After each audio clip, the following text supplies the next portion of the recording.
How our body is able to do things like this,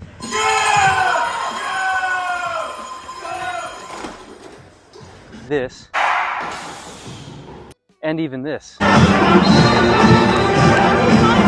Today we're going to go over mechanics of sprinting, specifically the start. The goal is simple: to accelerate from points A to B as quickly as possible in a short amount of time with maximal force. All right, so what we're going to do to accomplish this is that when we get to the line, we're going to make sure we stagger our feet one in front of the other, that our hips will be higher than our shoulders, okay? Our spine is neutral and our head is aligned with our spine. We're pushing in the sagittal plane, both our upper and lower extremities. However, our torso, our body is going to be rotating slightly in the transverse plane. Some joint actions that occur is that when I push off here, my back foot is plantar flexing and my front ankle right here is dorsiflexing. When we go to our knees, my back knee right here is extending, my front knee right here is flexing, okay? When we get to the hips, we're fully extending our hips forward like this, okay? We start looking at our shoulders. Our shoulders, front shoulder is going to be flexing forward, back one's going to be extending. That also goes the same with our elbows, okay? So front elbow is going to flex, back elbow is going to extend. Once we get to our torso right here, we have slight extension, slight extension with a little bit of rotation. Moving on to the primary movers and antagonists for these movements. Hip extension, we have glute max, hamstrings. So hamstrings include biceps femoris, semitendinosus, semimembranosus. The antagonists are iliopsoas and rectus femoris right here. Knee extension, like this, we're looking at the quads, such as rectus femoris, vastus lateralis, medialis, and intermedius. The antagonists are the hamstrings right here. For plantar flexion, primary movers, gastroc, soleus. For the antagonists for that movement, we have the tibialis anterior right here. For shoulder flexion, we have anterior deltoid, biceps, brachii.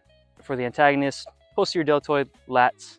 Shoulder extension, we have posterior deltoid, lats, triceps. For the antagonists for that, we have anterior deltoid, pec major. Now time to talk about synergists. They assist the prime movers by adding force or stabilizing them. Hip extension, some synergists include adductor magnus, posterior portion, and gluteus medius. For ankle plantar flexion, we have flexor hallucis longus and peroneus longus right here. When we step off, our foot kind of rolls onto our toe and we push off like this right here.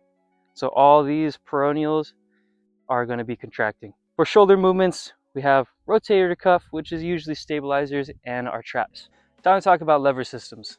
Most relevant during the sprint is at the knee, we have a third class lever. The force applied are the quads. It's applied between the fulcrum, which is the knee joint, and our resistance, which is our body weight.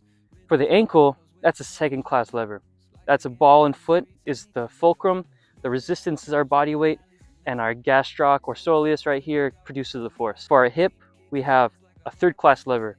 Usually that includes our glutes or hamstrings, which insert between our hip joint and our leg right here. So that's our resistance. And lastly, we have our shoulders, which is a third class lever system. Where people tend to make errors are they think more about bringing their knees up more than pushing them down. Our goal is to push the ground away. It's important to have high knees, but our focus should be more about pushing the ground down and out, because with that comes higher knee flexion. Making sure when we come up, we're pushing down into the ground. When we do that, we're landing underneath our center of mass or our center of gravity.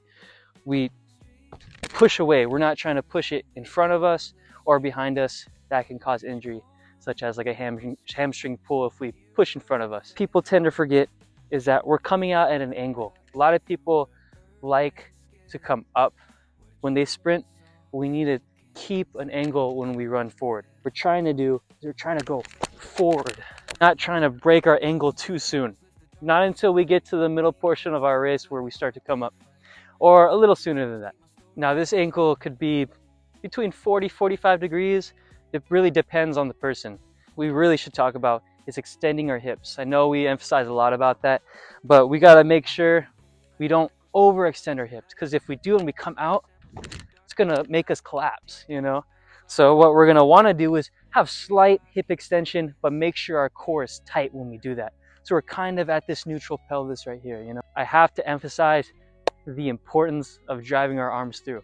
If we have stiff arms, we're not going anywhere, okay? So this is gonna help stabilize our body. It's also gonna help us push forward, all right? It's gonna help us move. So when we go, we're pumping our arms like this, okay? We're not keeping them stiff at all, okay? Next thing, I'd really like to address injury. A lot of sprinters, you know, have injuries, they have to deal with them. The biggest one that I've had to face are, in the beginning especially, are shin splints, and even I've had to go through stress fracture of my tibia. So the biggest thing I would like to emphasize is making sure we take care from the ground up, okay? We want to build up our muscles to absorb all that shock that we're pushing to the ground. Because this is not just a regular jog, this is a sprint. What's happening is we got to make sure we strengthen the anterior portions of our legs and the posterior portion all the way around. In my warm-ups is usually I'll do some toe raises right here. I'll do about 30 seconds, as many toe raises as I want, or how many I can. I also bring my toe towards me, and then I bring my pinky toes towards me. Once I'm done with that, I isometrically hold this with my anterior tibialis, and what I like to do is I usually like to perform these figure 8 walks, but usually they're a little bigger than this, but I just want to make sure I keep it in the frame. Next part, you probably guessed it already, heel raises, calf raises for 30 seconds. After this, I hold it isometrically, same idea. Walk in figure 8, if I remember how to do a figure 8. These really help to make sure my muscles are prepped and ready to go to fire correctly, and also absorb all the impact and pushing to the ground. Hamstrings.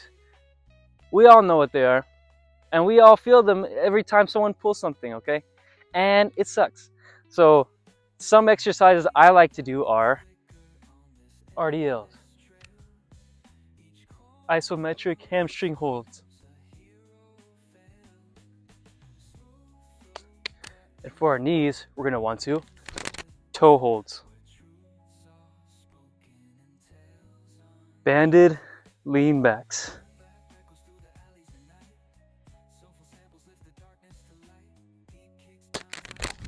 All right, I think after all that, I think I'm ready to go. Be seeing ya.